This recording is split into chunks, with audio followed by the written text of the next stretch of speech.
Halo Sobat Esrusmania, bagaimana kabarnya? Semoga dalam keadaan sehat selalu ya. Pada kesempatan kali ini, Mimin ingin memberikan informasi mengenai analisa kelayakan usaha itik petelur atau berapa sih itu break even point dari telur itik. Dan pada kesempatan kali ini, Mimin tidak bercerita tentang teknis budidaya itik ya. Untuk teknis beternak itik, Mimin akan bahas di video selanjutnya. Sebenarnya Mimin membuat postingan ini tuh terinspirasi pada waktu Mimin beternak itik petelur pada saat Mimin masih berkuliah di Sekolah Vokasi Institut Pertanian Bogor ya teman. Nah, seperti biasa bagi teman-teman yang baru bergabung, silahkan untuk mensubscribe dan menyalakan lonceng notifikasinya untuk mendukung channel ini untuk terus berkembang. Nah, sebelum masuk ke pembahasan, kenapa sih alasan mengapa peternak itik memeliharanya ya?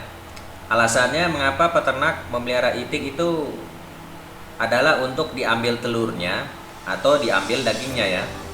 Biasa terdapat dua jenis itik yang dipelihara peternak, yaitu yang pertama itik pedaging yang fokus tujuan budidayanya untuk menghasilkan itik potong yang dijual untuk aneka pangan warung makan ya.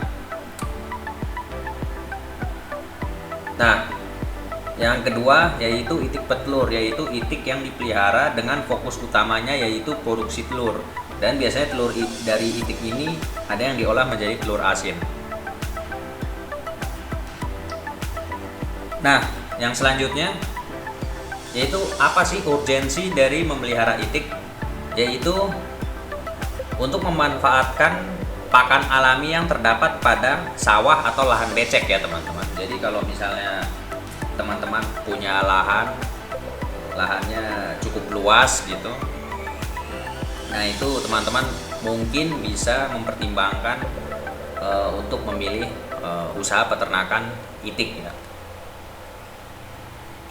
Nah, mungkin dari kalian ingin bertanya, Min, kenapa biasanya telur asin dibuat dari telur itik? Kenapa nggak dari telur ayam? Gitu.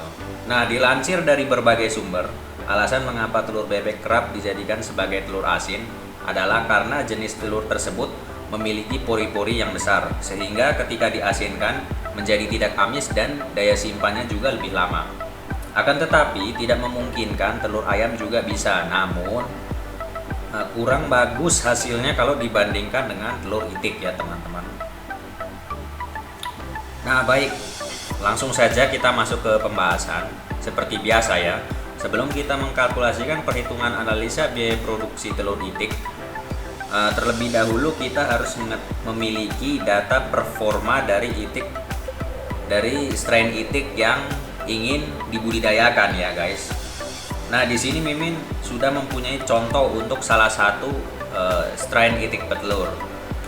Berbeda dari sumber-sumber terdahulu, kali ini Mimin mendapatkan sumber dari buku yang Mimin beli ya. Jadi standar performa dari itik petelur ini Mimin dapat langsung dari buku ya.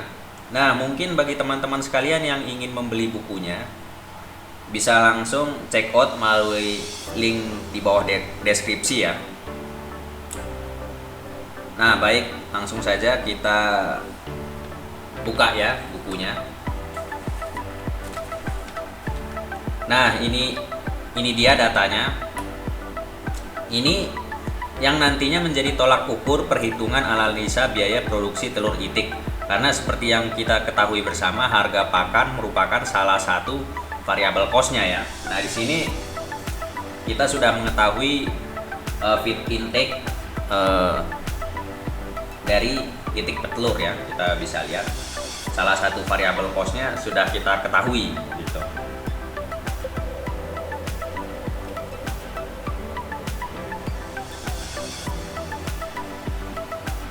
Nah langsung saja ya, mungkin untuk mempersingkat waktu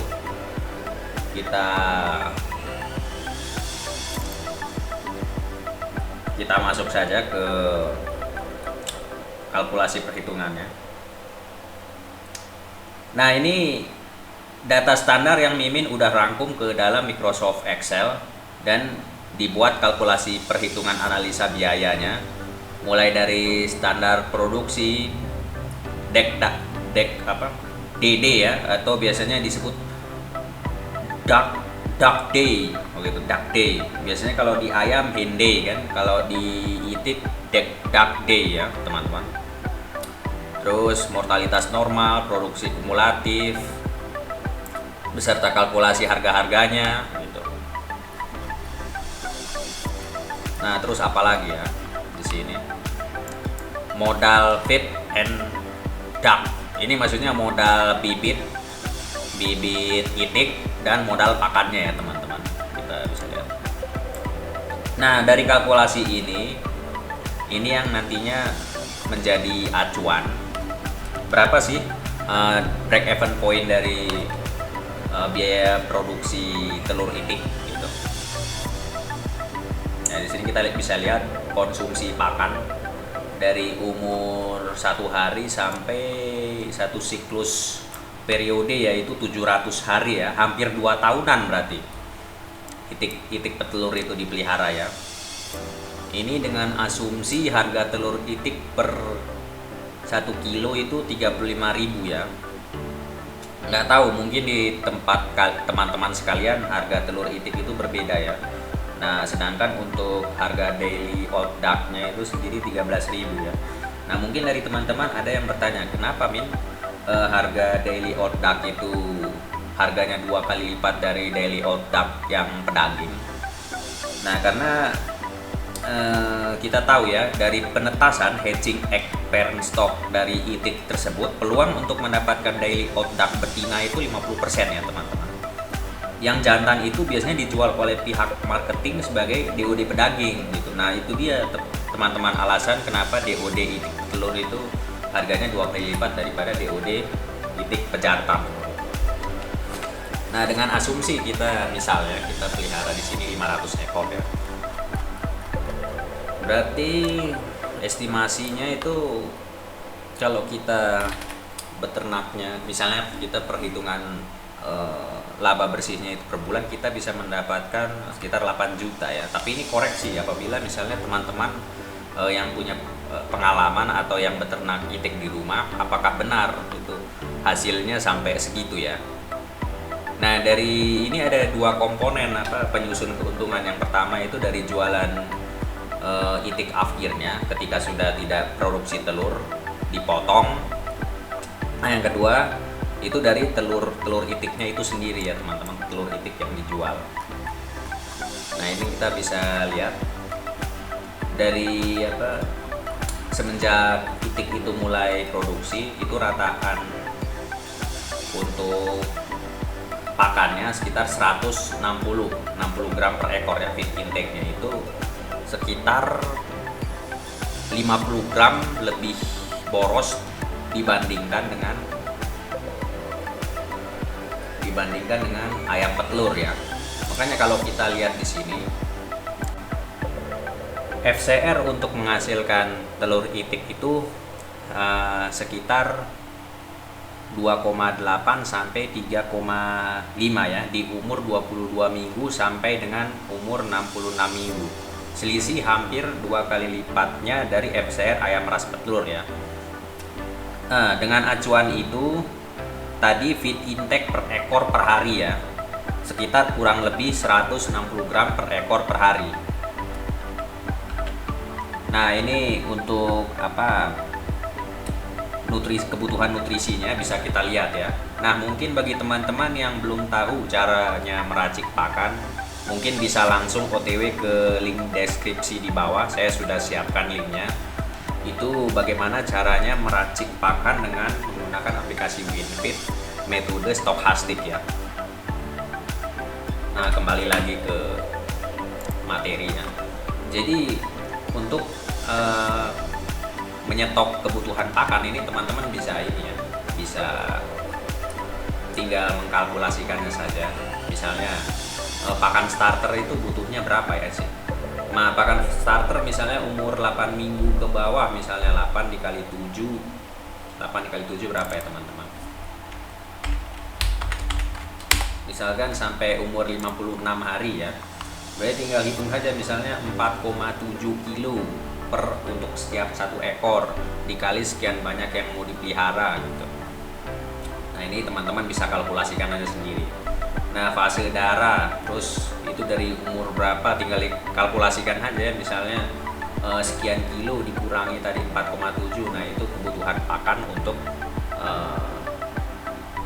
fase growernya ya teman-teman. Nah terus ada lagi fase produksi, tinggal dihitung saja ya teman-teman. Nah karena per setiap nutrisi pakan itu, untuk harga pakannya per setiap kenaikan atau penurunan dari segi proteinnya itu akan ada selisih harganya ya teman-teman. Jadi ketika teman-teman membuat pakan itu biasanya semakin tinggi kadar proteinnya, maka harga pakan tersebut akan semakin mahal. Jadi itu perlu diperhatikan ya teman-teman. Dan juga pemberian pakan ternak ke itik itu tidak boleh over protein ya, karena itu akan berdampak pada kondisi bau lingkungan ya, dan efeknya nanti ke pemanasan global ya teman-teman.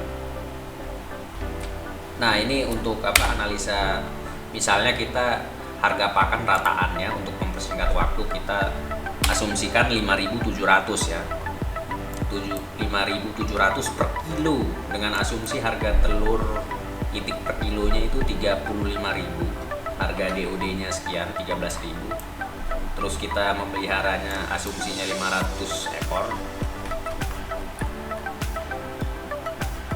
Nah terus di sini modal FND, modal pakan dan modal itik untuk kulet sebelum bertelur itu kurang lebih kalau kita asumsikan yang di atas itu sekitar 108.000 ya, berarti hampir 110 ya. Wah ternyata cukup mahal juga gitu, tapi ini sudah mencapai 2 kiloan ya.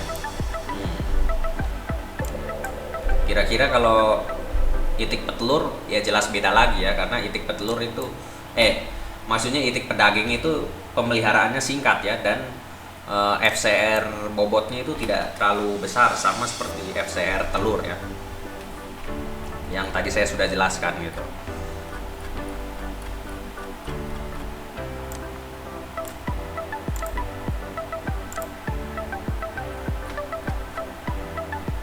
Kita lihat ya, per satu ekor selama satu siklus hidup, itik betina mampu menghasilkan sebanyak 25 kilo telur itik ya, bayangkan, berarti lumayan banyak juga ya.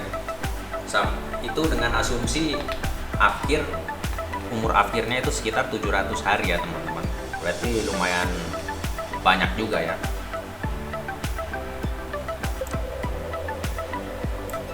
Nah terus untuk yang ini 885 ini harga telur tadi per kilo, harga telur itik dikali jumlah produksinya ya, jumlah produksi itik kumulatifnya itu bobotnya gitu. Nah sedangkan yang ini per banyaknya yang dipelihara.